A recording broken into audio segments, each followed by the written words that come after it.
Assalamualaikum warahmatullahi wabarakatuh. Alhamdulillah, pada hari ini kita telah diberi kesempatan oleh Allah untuk bertemu lagi, untuk menyambung sesi pembelajaran kita. Jadi insyaAllah pada hari ini kita akan belajar tajuk yang baru. Dan saya harap semua pelajar-pelajar Ustaz berada dalam keadaan yang sihat. Dan saya harap kamu semua janganlah keluar rumah, sebab sekarang ni COVID-19 ni memang sangat bahaya. Kes kat Selangor tinggi kan. Macam kamu semua tahu, kat berita saya keluar kes kat Selangor adalah kes paling tinggi kat Malaysia. Jadi Ustaz harap kamu semua jaga diri, jaga SOP. Kalau nak keluar pun ikut SOP, pakai mask dan pakai sanitizer. Okay? Jadi insyaAllah pada hari ini kita akan sambung pembelajaran kita masih dalam pengurusan jenazah. Jadi Ustaz nak bagi satu gambar kat sebelah ni. Cuba kamu tengok gambar apa. Gambar apa tu? Jangan terkejut, itu bukan gambarnya pocong, itu bukan apa. Itu cuma sebuah jenazah ataupun orang yang telah meninggal yang dikafankan. Jadi tajuk hari ini kita akan belajar tentang mengkafankan jenazah. Jadi kamu semua boleh buka muka surat 25. Jadi mengkafankan jenazah dengan menggunakan kain yang menutup seluruh badan, dan seeloknya menggunakan kain yang berwarna putih. Jadi seharusnya kita kena menggunakan kain yang berwarna putih. Tapi kalau dalam keadaan darurat, contoh memang tak ada kain putih, kita boleh guna kain apa yang ada. Okey. Jadi seterusnya kita akan masuk kepada kaifiah mengkafankan jenazah. Okey, jadi yang pertama, kain kafan dihamparkan mengikut ukuran jenazah, 1 lapis atau 3 lapis atau 5 lapis. Okey, jadi untuk kaifiah mengkafankan jenazah ni, Ustaz akan terangkan sedikit. Dan selepas ni Ustaz akan bagi satu video. Ustaz akan tunjuk kamu semua video orang yang sedang mengkafankan jenazah, supaya kamu lebih faham. Kalau kita setakat membaca ni, memang kita susah nak faham, sebab benda ni kita kena buat. Mungkin memang kita kena ada pengalaman, barulah kita boleh faham. Jadi yang pertama tadi, kain kafan dihamparkan mengikut ukuran jenazah.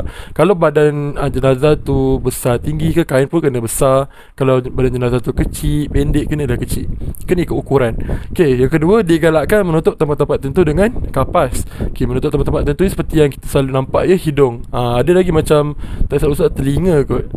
Ada banyak lagi. Yang ketiga, kain kafan diselimutkan dan ataupun ditutupi meliputi seluruh badan. Keempat, maksudnya kita kena tutup semua bahagian badan jenazah tersebut dengan kain kafan, jangan nampakkan satu pun. Yang keempat, ikat dengan tali kain di hujung kaki, lutut, pinggang, badan dan hujung kepala setelah dikafankan dengan sempurna. Jadi Ustaz nak kamu semua perhatikan dan fokus dengan video yang Ustaz akan tunjuk sekejap lagi. Kamu kena faham lah macam mana step by step dekat situ. Jadi Ustaz nak kamu semua tengok video tersebut. Mengkafankan jenazah. Peralatannya: kain putih, tali iaitu dipotong dari kain sebanyak 5 utas, kapas, minyak atar dan minyak mawar. Langkah pertama, baringkan jenazah di atas kain kafan dan tutupkan jenazah dengan kapas. Kain kapas ni untuk pembalut badan. Tengoklah dalam, kan kita ni.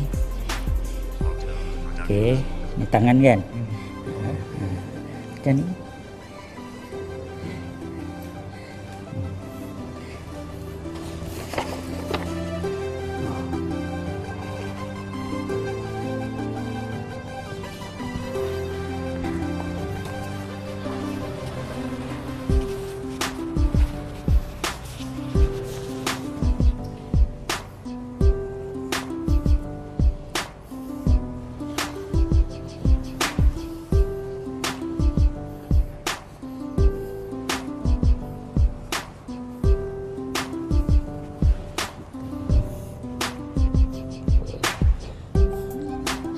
Selimut terus.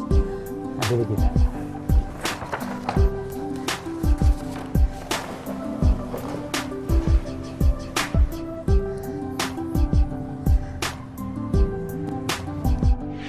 Langkah kedua, ikatkan pengikat kepala di kepala jenazah.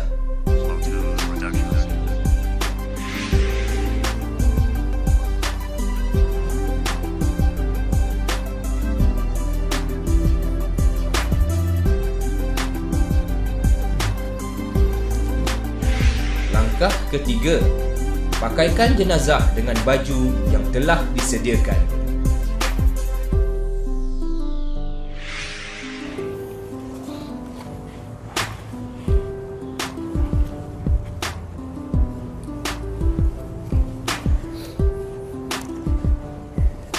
Tarik sikit bawah.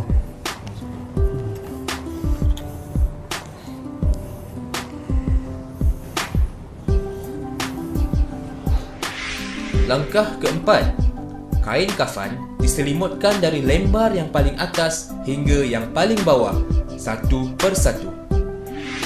Kain yang mula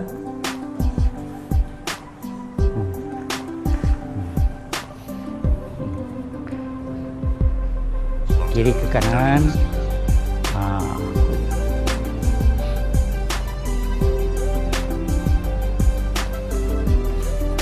Okey. Lapis kedua. Ketatkan. Tarik. Okay.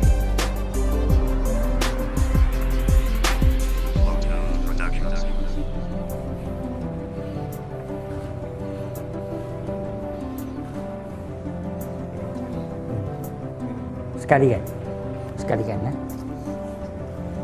Okey.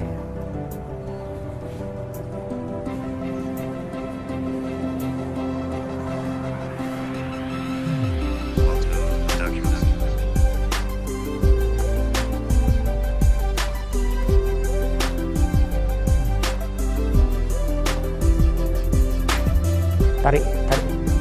Tegak kan? Ya. Langkah kelima, ikat dengan tali sebanyak 3 atau 5 ikatan. Kalau kita macam ni, kita ikat. Ikat bawah tu.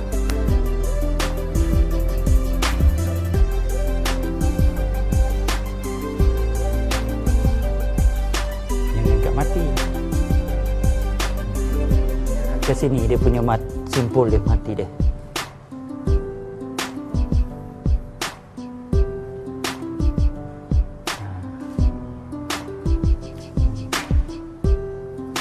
Kiri.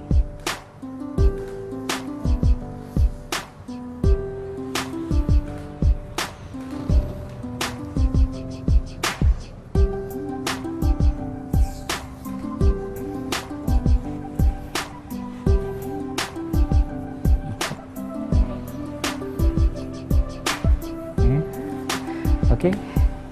Selesai kapan? Langkah keenam, setelah siap, renjeslah air mawar dan sapulah minyak wangi. Mengkafankan jenazah. Peralatan: kain putih, tali 5 utas, kapas, minyak atar dan air mawar. Cara-cara: letakkan jenazah di atas kain kafan dan tutupkan dengan kapas. Ikatkan pengikat kepala yang telah disediakan. Pakaikan baju yang telah disediakan. Kain kafan diselimutkan dari lembar paling atas hingga paling bawah. Ikat dengan tali yang telah disediakan sebanyak 3 atau 5 ikatan. Renjes air mawar dan minyak wangi. Ada mara yang nak tengok, yang nak cium. Okay, jadi macam mana dengan video tadi? Kau semua tengok belum? Jadi itulah antara cara-cara untuk mengkafankan jenazah. Jadi Ustaz harap kamu semua fokuslah ketika tengok tadi, dan kamu semua dapatlah sedikit ilmu macam mana kita nak mengkafankan jenazah. Jadi insya-Allah selepas ni kalau ada saudara mara kamu meninggal ke, kamu volunteer lah untuk mengkafankan jenazah, insya-Allah. Lama-lama nanti kamu semua akan mahir. Jadi seterusnya kita akan masuk sedikit dengan tajuk yang baru, iaitu hukum dan rukun solat jenazah. Okey, jadi hukum solat jenazah ni apa sebenarnya? Ramai yang nak tahu kan. Okay, mungkin ramai tak tahu lagi. Okay, hukum solat jenazah ni adalah fardu kifayah. Okey. Mesti ada tanya, Ustaz, fardu kifayah ni apa Ustaz? Okay, fardu kifayah ni ialah perkara yang wajib dilakukan oleh sebahagian anggota masyarakat untuk menjaga kepentingan umat Islam. Okay, jadi itulah fardu kifayah. Okay, macam contoh kita pun dalam tajuk solat jenazah. Okay, jadi untuk pengurusan jenazah ni kan fardu kifayah. Jadi contoh, kalau ada salah satu daripada masyarakat atau penduduk kampung kamu meninggal, jadi tak perlu pun satu kampung untuk menguruskan jenazah tu, cukup dalam beberapa orang saja. Jadi satu kampung tu akan terlepas daripada dosa. Okay, tapi contoh ada orang meninggal dan tak ada siapa yang bertanggungjawab atau tak ada siapa yang nak menguruskan jenazah, jadi satu kampung tu akan berdosa. Jadi itulah fardu kifayah. Okay, beza dengan fardu ain. Fardu ain adalah diri sendiri. Macam fardu ain ni macam solat.